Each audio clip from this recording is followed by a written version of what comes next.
어느 날 예수님께서 전도하다가 지친 제자들에게 얘들아, 저 높은 산으로 올라가자. 그런데 올라갈 때 커다란 돌을 2개씩 들고 올라가자, 이렇게 이야기를 하셨습니다. 안 그래도 전도하느라고 막 지치고 힘든데, 아니 산에는 또 왜 올라가자 그러시고, 또 산에 올라가는 것도 그렇다 치는데 뭔 또 돌을 2개씩 가지고 가라고 하시는가? 평소에도 불만이 많고 따지기 좋아하는 가룟 유다는 그 말씀대로 하지를 않고 분명히 커다란 돌 2개 가지고 가라 그랬는데 길가에 있는 자갈돌 2개를 골라서 주머니에 넣고 올라갑니다. 그런데 우직한 베드로는 그대로 순종합니다. 큰 돌 2개를 양 어깨에 하나씩 메고 땀을 뻘뻘 흘리면서 위에까지 올라갔습니다. 드디어 산에 올라가서 예수님께서 제자들을 둘러 앉히시고, 자, 각자 가지고 온 돌들을 자기 앞에 놓고 기도하자 하시더니 이렇게 기도를 하셨습니다. 하나님, 우리 손에 있는 돌들이 떡이 되게 하소서. 기도를 했습니다. 그래서 베드로는 큰 돌 2개 가지고 왔기 때문에 자기가 먹고도 나누어 줬고 가룟 유다는 배가 고팠다 하는 얘기입니다. 오늘 사무엘이 이스라엘의 초대 왕인 사울을 찾아가서 이렇게 말합니다. 사무엘상 15장 1절에서 3절을 함께 읽겠습니다. 시작. 사무엘이 사울에게 이르되 여호와께서 나를 보내어 왕에게 기름을 부어 그의 백성 이스라엘 위에 왕으로 삼으셨은즉 이제 왕은 여호와의 말씀을 들으소서. 만군의 여호와께서 이같이 말씀하시기를 아말렉이 이스라엘에게 행한 일 곧 애굽에서 나올 때에 길에서 대적한 일로 내가 그들을 벌하노니 지금 가서 아말렉을 쳐서 그들의 모든 소유를 남기지 말고 진멸하되 남녀와 소아와 젖먹는 아이와 우양과 낙타와 나귀를 죽이라 하셨나이다 하니, 사무엘이 왕인 사울에게 가서 여호와의 말씀을 들으소서라고 하면서 아말렉이 이스라엘에게 행한 일, 애굽에서 나올 때에 길에서 대적한 일로 내가 그들을 벌하겠다 말씀을 하십니다. 여기서 아말렉이 이스라엘에게 행한 일이 구체적으로 무엇입니까? 출애굽기 17장에 보면 애굽에서 나온 이스라엘 백성들이 광야를 지나가는데 아말렉 족속이 르비딤이라는 곳에서 이스라엘을 공격한 사건을 말씀하고 있는 것입니다. 여기 나오는 아말렉 족속은 야곱의 형인 에서의 손자 아말렉의 후예들입니다. 그러니까 이 이스라엘 백성들하고는 형제 관계에 있는 족속입니다. 그런데 출애굽한 이스라엘 백성들을 공격한 것입니다. 그리고 이것은 단순한 민족 간의 족속 간의 분쟁을 넘어서서 이스라엘을 애굽에서 구원하셔서 약속의 땅으로 인도해 드리시는 하나님을 대적하는 일이었습니다. 이에 하나님께서는 사울을 통하여 그들을 벌하시기를 원하셨는데 3절에 보면 지금 가서 아말렉을 쳐서 그들의 모든 소유를 남기지 말고 진멸하라고 말씀하십니다. 이에 사울이 백성을 소집하고 아말렉 성에 이르러 골짜기에 복병을 둡니다. 그리고 이스라엘과 우호 관계에 있었던 겐 족속, 이 아말렉 족속들 가운데 겐 족속이 함께 살고 있었는데 그 겐 족속들에게 아말렉 족속을 떠나라고 이야기를 합니다. 그리고 아말렉 사람을 칩니다. 8절과 9절을 함께 읽겠습니다. 시작. 아말렉 사람의 왕 아각을 사로잡고 칼날로 그의 모든 백성을 진멸하였으되 사울과 백성이 아각과 그의 양과 소의 가장 좋은 것 또는 기름진 것과 어린 양과 모든 좋은 것을 남기고 진멸하기를 즐겨 아니하고 가치 없고 하찮은 것은 진멸하니라. 이처럼 이스라엘이 아말렉을 치는데 사울과 백성들이 어떻게 합니까? 9절에 보면 아각은 아말렉 족속의 왕입니다. 아각과 그의 양과 소의 가장 좋은 것 또는 기름진 것과 어린 양과 모든 좋은 것을 남기고 진멸하기를 즐겨 아니하고 가치 없고 하찮은 것은 진멸하니라. 하나님의 명령은 무엇입니까? 3절을 다시 보겠습니다. 지금 가서 아말렉을 쳐서 그들의 모든 소유를 남기지 말고 진멸하되 남녀와 소아와 젖먹는 아이와 우양과 낙타와 나귀를 죽이라 하셨나이다 하니. 하나님의 명령은 무엇입니까? 그들의 모든 소유를 남기지 말고 진멸하라는 것이 하나님의 명령입니다.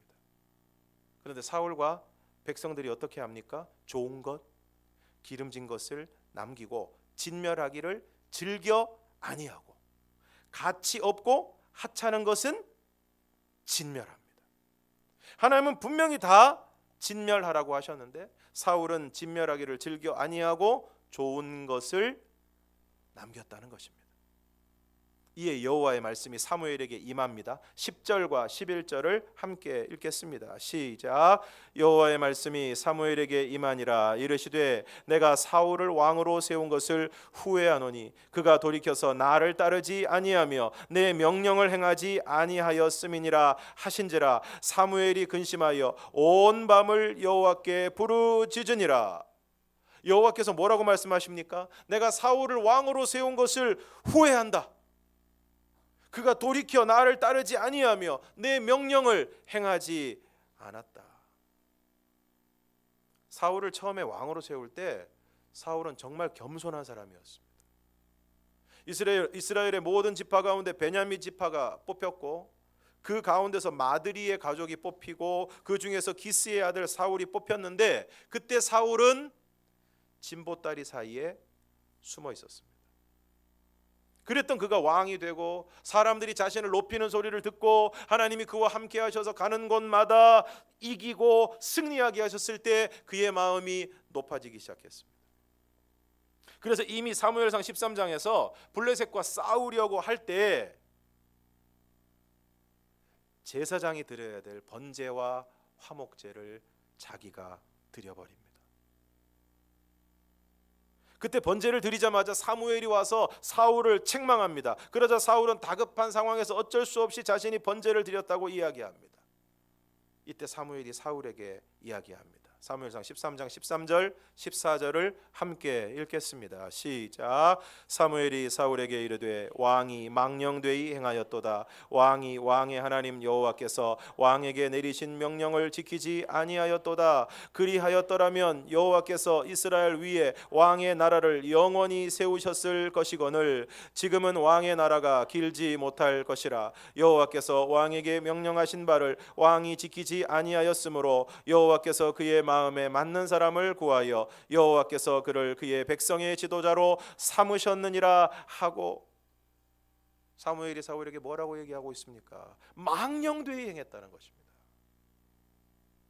아주 분별력이 없이 제정신이 아닌 채로 자기 마음대로 해버렸다는 것입니다.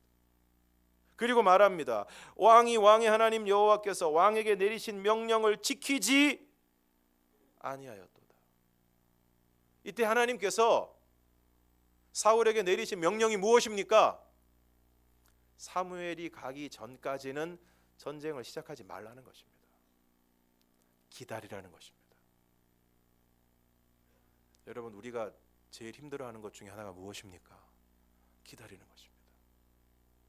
당장 뭐가 이루어져야 될 것 같은데 그게 안 이루어지니까 기다리지를 못하는 것입니다. 특별히 우리 한국 사람들 기다리지를 못합니다. 전에도 말씀드린 것처럼 돌솥밥 집에 가가지고 빨리 내놓으라는 것입니다. 돌솥밥은 원래 가자마자 불 올려서 시간이 15분에서 20분은 걸려야 돌솥밥이 되는 건데 그냥 내놓으라는 것입니다. 기다리질 못하는 것입니다. 그리고 14절에서 말합니다. 지금은 왕의 나라가 길지 못할 것이라. 여호와께서 왕께서 명령하신 바를 왕이 지키지 아니하였으므로 여호와께서 그의 마음에 맞는 사람을 구하여 여호와께서 그를 그의 백성의 지도자로 삼으셨느니라.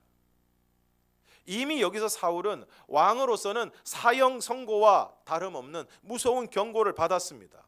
그러니까 오늘 본문에서 사울에게 사무엘을 보내셔서 아말렉을 쳐서 진멸하라고 하신 것은 하나님께서 그러한 사울에게 다시 한번 기회를 주신 것입니다.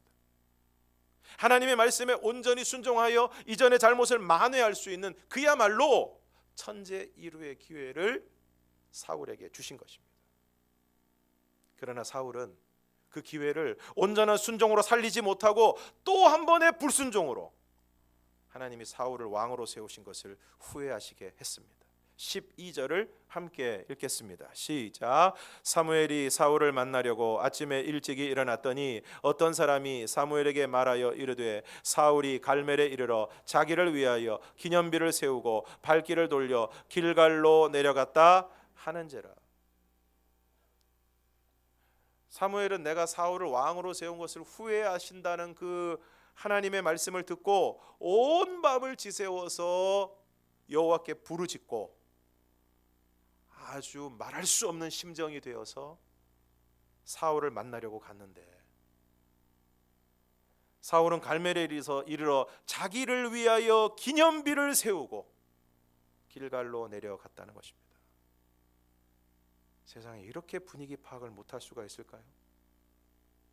지금 하나님은 사울이 하나님을 따르지 않고 하나님의 명령을 행하지 않으므로 그를 왕으로 세운 것을 후회하고 계시고, 그로 인해서 사무엘은 온 밤을 여호와께 부르짖었는데 정작 그 자신은 자기를 위하여 전쟁에서 이겼다고 탈취물을 많이 얻었다고 신나서 기뻐서 거기다 기념비를 세웠다는 것입니다.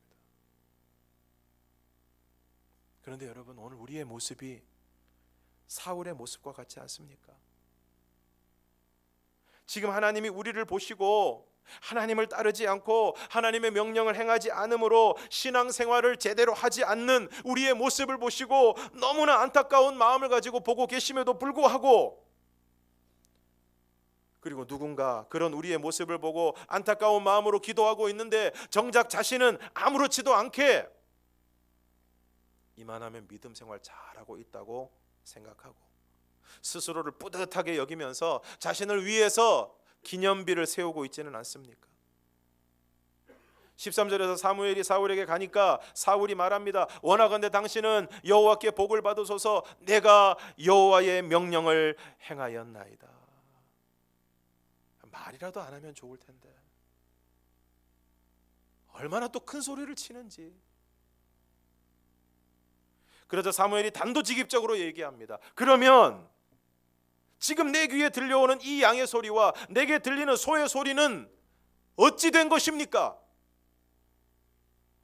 사울이 대답을 합니다.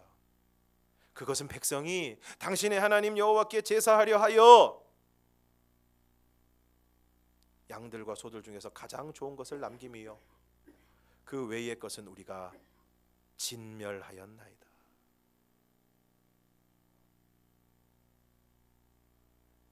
여러분, 이 사울이 진짜, 그리고 사울과 그 백성들이 진짜 여호와께 제사를 드리기 위해서 이거 남겼습니까? 아닙니다. 앞에서 뭐라고 얘기했습니까?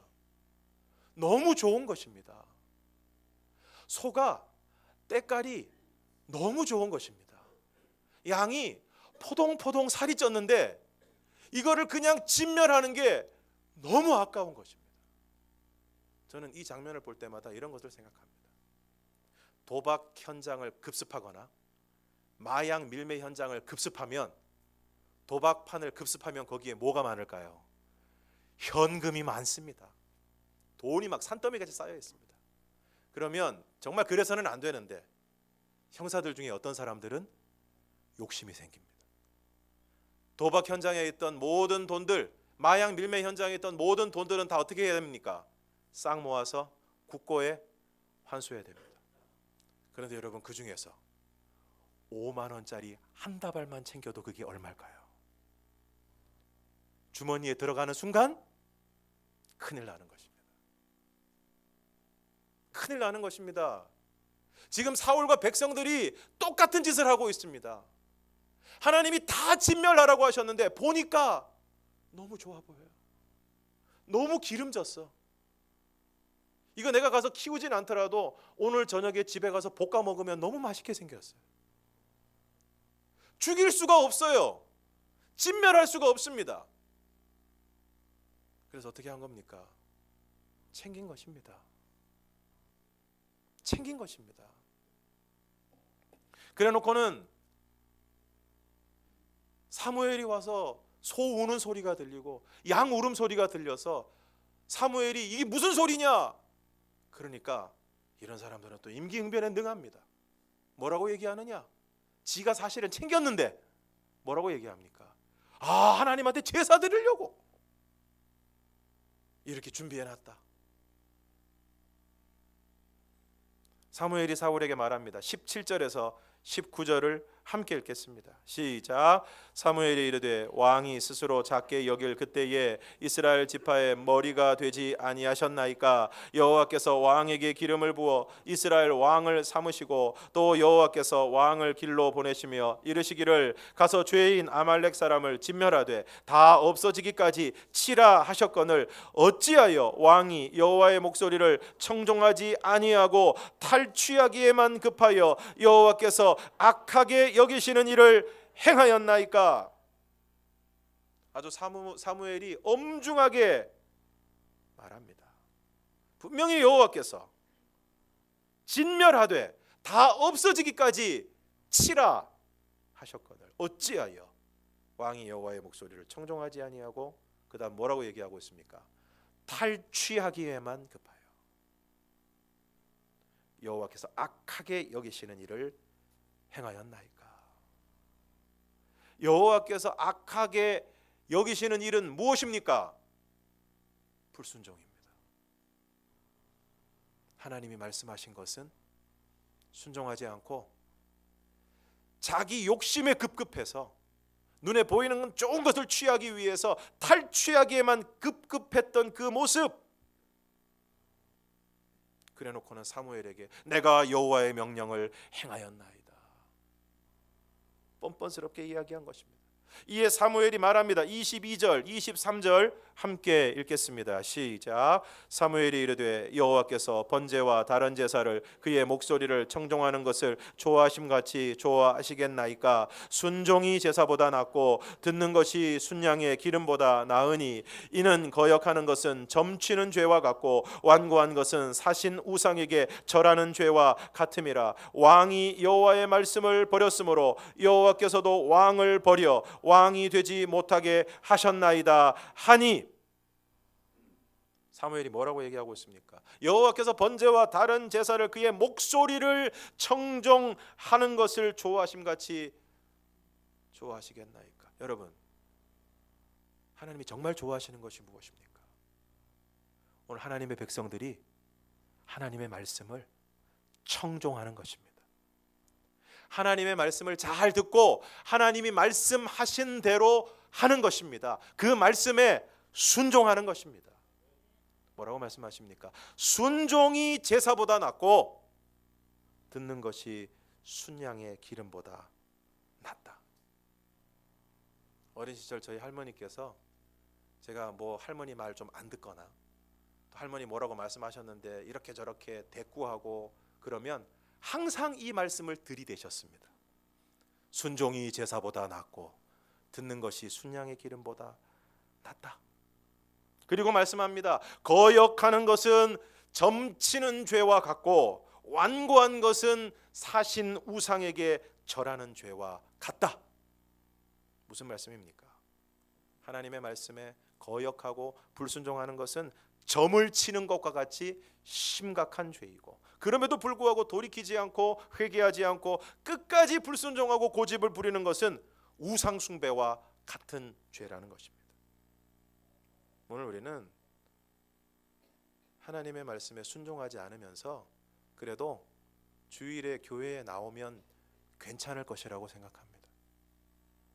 돌이키고 회개하지 않고 끝까지 불순종하고 고집을 부리면서 고집도 얼마나 고집이 센지 그래도 그냥 주일에 교회에 나오면 별 문제 없을 것이라고 생각합니다.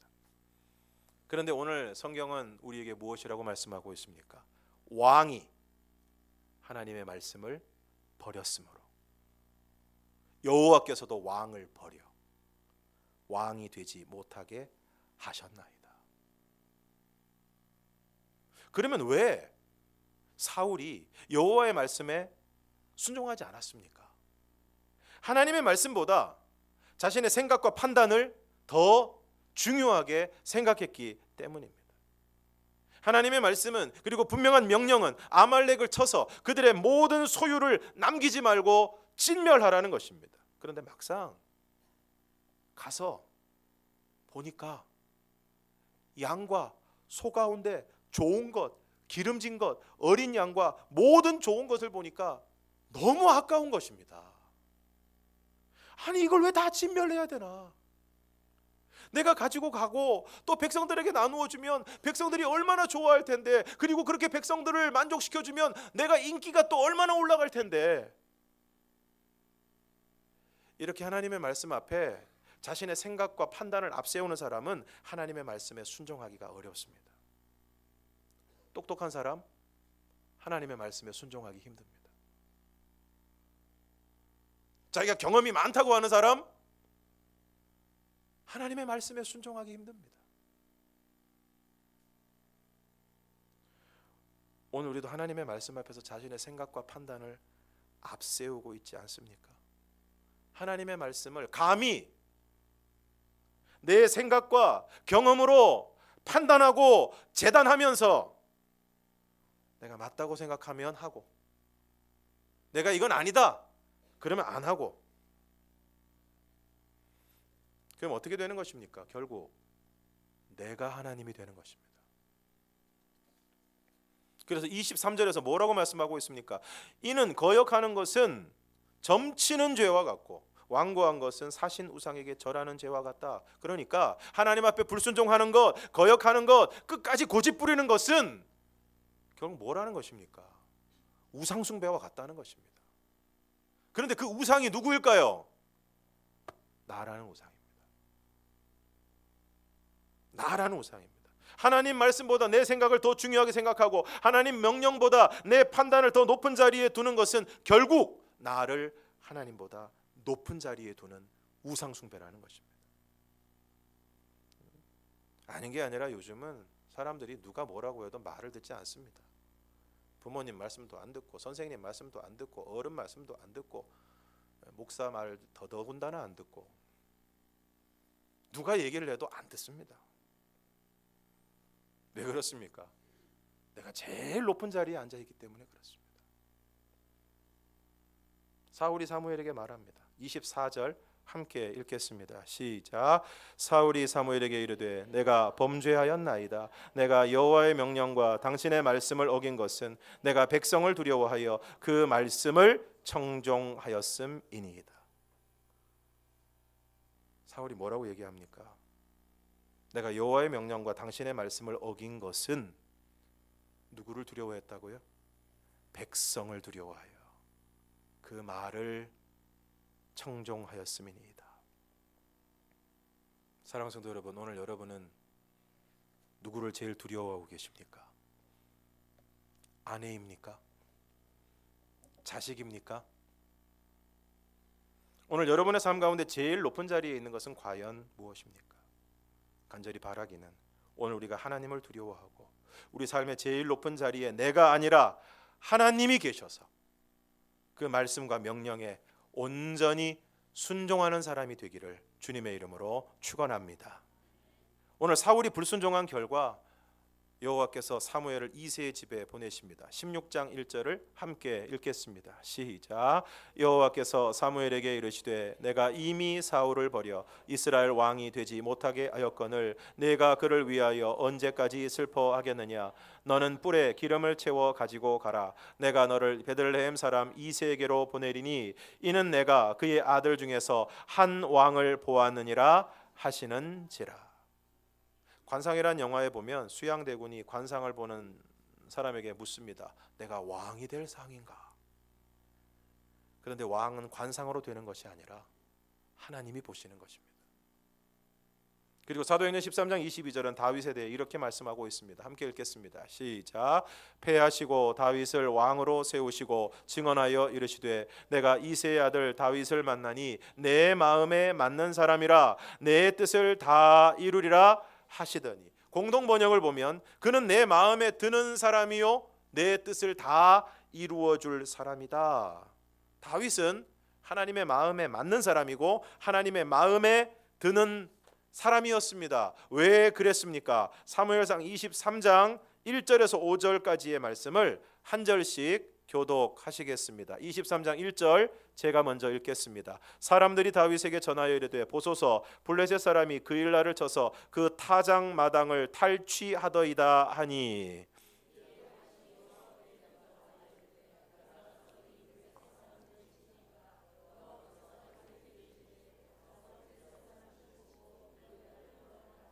다윗의 사람들이 그에게 이르되 보소서 우리가 유다에 있기도 두렵거든 하물며 그 일라에 가서 블레셋 사람들의 군대를 치는 일이리까 한지라.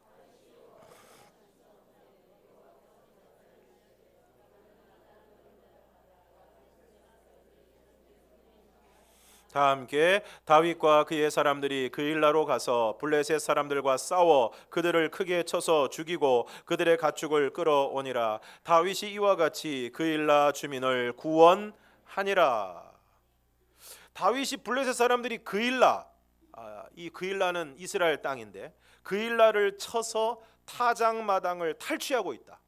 타작 마당은 타작을 하고 있으니까 거기 지금 수확한 곡물들이 모여 있는 곳인데 블레셋 사람들이 와가지고 그걸 탈취하고 있다는 것입니다.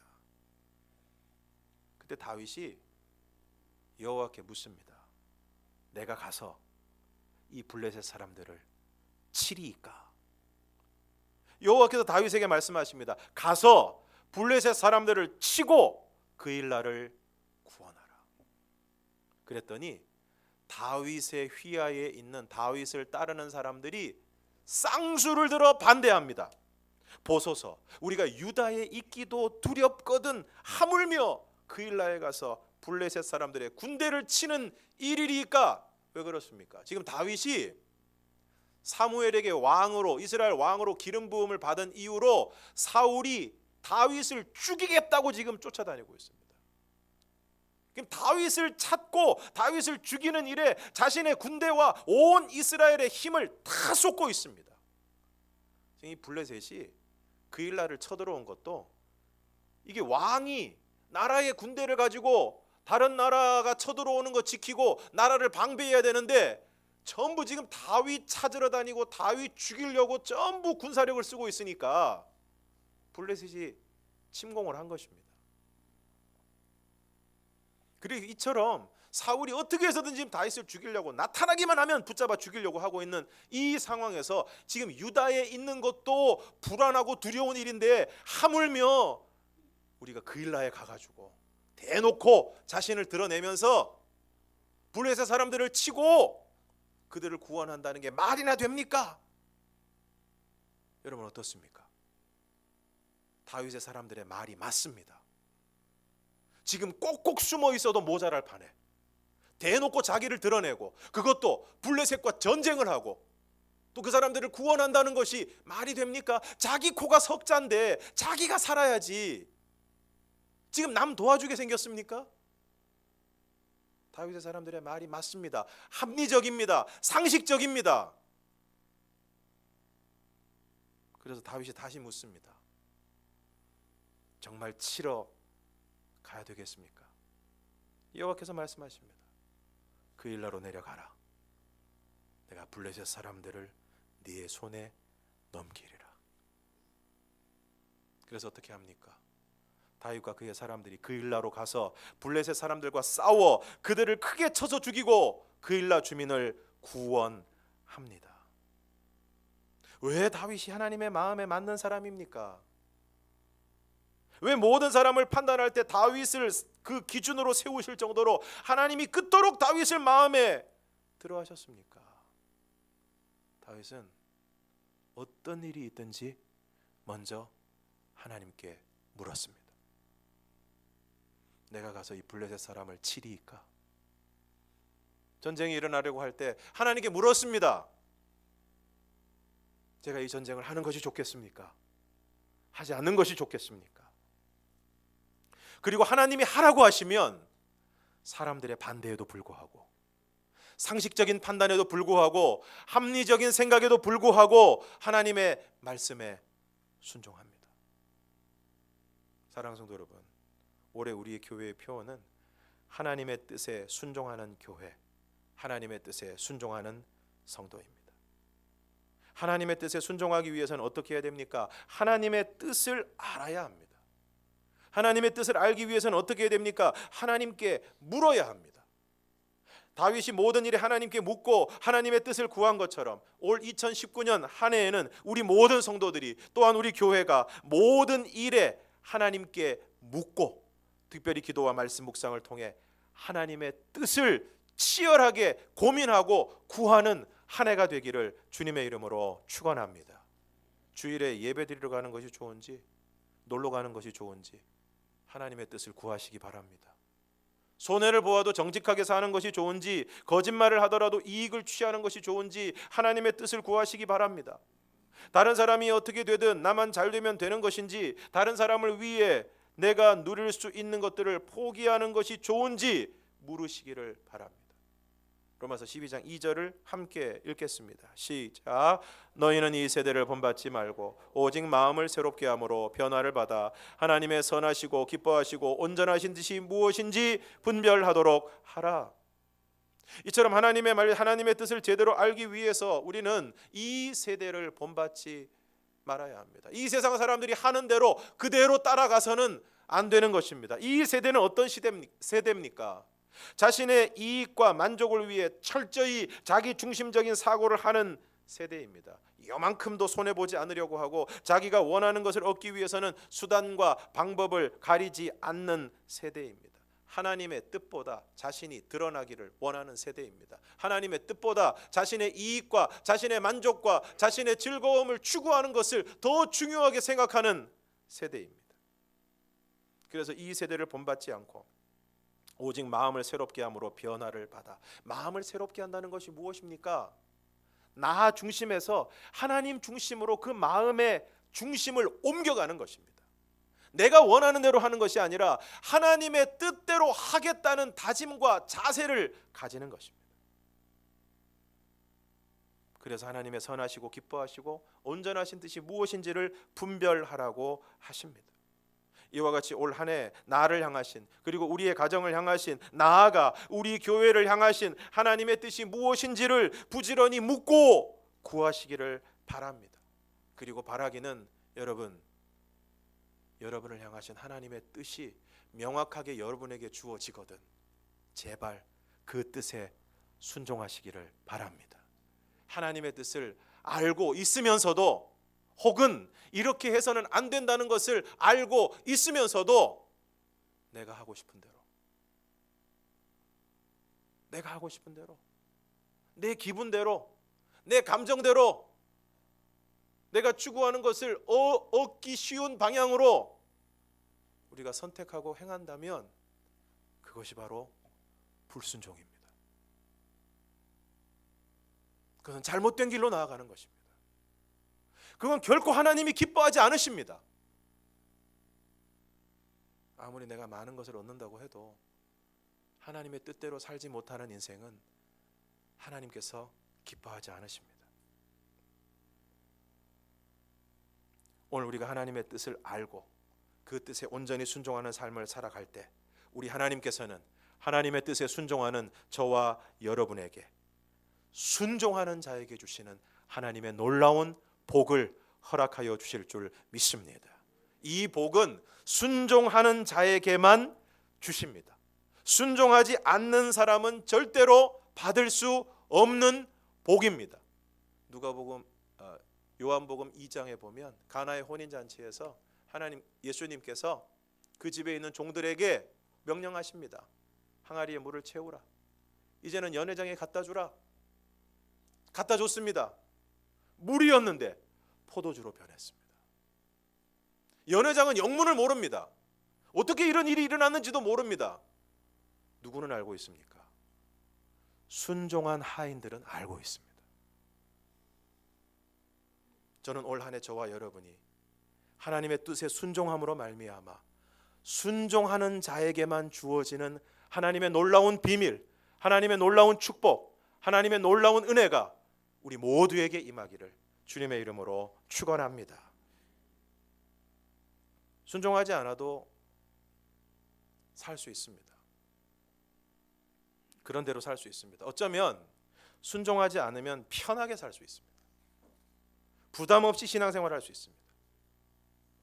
그러나 그렇게 살아가면 하나님의 뜻에 순종하는 과정에서 부어지는 하나님의 은혜와 기쁨, 능력과 기적은 결코 경험할 수 없습니다.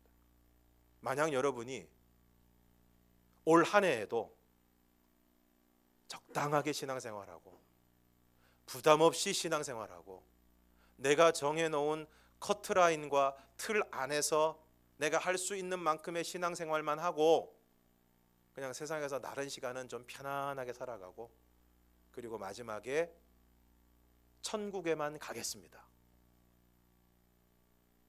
그렇게 하시겠다면 물론 제가 끊임없이 권면을 드리겠지만 뭐 어떻게 할 수 없을 것 같습니다. 하지만 부끄러울 것입니다. 성경은 마지막 때에 불의 공력의 시험이 있다고 합니다. 하나님이 마지막 때에 우리를 심판하실 때 불의 공력으로 심판하십니다. 그런데 오로지 세상적인 추구만 가지고 세상적인 것들만 끌어모으고 더 가지고 소유하고 더 높은 자리에 올라가기 위해서 애썼던 세상의 모든 수고와 모든 업적들은 그 불의 공력이 어떻게 된다고 했습니까? 다 타버립니다. 다 타버립니다. 그래서 구원은 받는데 아주 벌거벗은 것 같이 부끄러운 구원을 받는다. 저는 여러분이 그렇게라도 꼭 구원은 받으시기를 바랍니다. 하지만 그 자리에 머물지 않기를 바랍니다. 오로지 세상적인 것만을 추구하는 부끄러운 구원이 아니라 올 한 해에는 나에게 주시는 하나님의 뜻을 깨닫고 그 뜻에 순종하는 삶을 통해서 불의 공력 앞에서도 사라지지 않는 영원한 하나님이 기뻐하시는 아름다운 순종의 열매를 풍성하게 맺는 저와 여러분이 되기를 주님의 이름으로 축원합니다. 오늘 우리가 순종하지 않는 신앙생활을 하면 신앙생활이 늘 무기력하고 재미가 없고 따분하고 그래서 예배도 재미가 없고 기도하는 것도 재미가 없고 봉사하는 것도 재미가 없고 그러다 보니까 자꾸만 다른 것으로 기쁨과 만족을 얻으려고 합니다. 그래서 예배보다는 다른 것, 기도보다는 다른 것, 봉사보다는 다른 것으로 기쁨과 만족을 얻으려고 하는 것입니다. 그러다 보면 신앙의 본질로부터 자꾸 멀어지게 됩니다. 교회는 다니지만 신앙의 본질로부터 자꾸 멀어지게 됩니다. 예배를 통한 기쁨, 기도를 통한 은혜, 말씀 묵상을 통한 은혜가 아니라 자꾸만 그 외적인 것들, 그런 것들로 기쁨을 얻으려고 하고 만족을 얻으려고 하고 즐거움을 얻으려고 합니다. 영적인 것들보다 인간적이고 세상적인 것들이 많아집니다. 왜 자꾸 교회가 지금 세속화되고 있습니까? 왜 교회에 세상의 것들이 자꾸 밀려 들어오고 있습니까? 자꾸만 성도들이 신앙의 본질에서 벗어나서 순종하는 것보다는 세상적인 것들로, 인간적인 것들로 만족을 취하고 즐거움을 삼으려고 하고 있기 때문에 점점 교회가 세속화되는 것입니다. 간절히 바라기는 올 한 해 우리 동일교회 모든 성도들이 이런 자리에 서지 않고 모든 일에 하나님의 뜻을 부지런히 묻고 치열하게 고민하면서 정말 그것이 나를 향하신 하나님의 뜻이라면 때로는 그것이 내 마음에 들지 않아도 때로 그러한 선택이 나에게 손해를 준다고 해도 그 뜻에 순종할 수 있는 그 뜻에 순종함으로 순종하는 자에게 부어주시는 그 하나님의 놀라운 복을 마음껏 받아 누리시는 저와 여러분이 되기를 주님의 이름으로 축원합니다. 기도하겠습니다. 하나님 아버지